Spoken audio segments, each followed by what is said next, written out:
भारत की बात कर लें तो भारत में कम्युनिस्ट आंदोलन के निर्माण में 3 मुख्य धाराएं दिखती हैं। पहली धारा एम.एन. रॉय से जुड़ी थी, जो एक क्रांतिकारी मार्क्सवादी थे और अमेरिका, मैक्सिको, जर्मनी और सोवियत संघ तक सक्रिय रहे।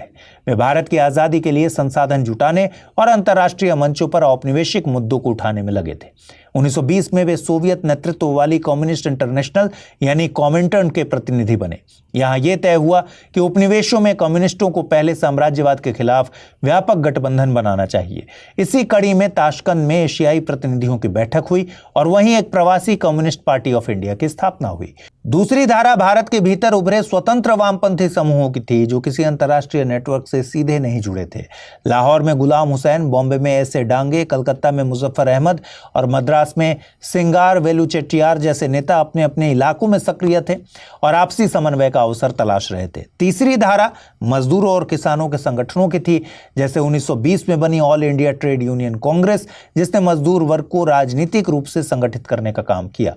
समय के साथ ये तीनों धाराएं एक दूसरे में घुलती चली गईं और भारतीय कम्युनिस्ट आंदोलन की नींव बनी।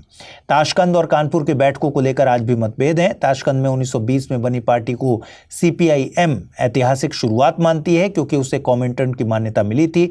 वहीं सीपीआई का मानना है कि असली स्थापना तो 1925 में कानपुर में हुई, क्योंकि वह पूरी तरह भारतीय परिस्थितियों से निकली पहल थी। कानपुर वही जगह थी जहां ब्रिटिश सरकार ने बोल्शेविक साजिश केस चलाया था और कई कम्युनिस्ट नेताओं को सजा दी थी।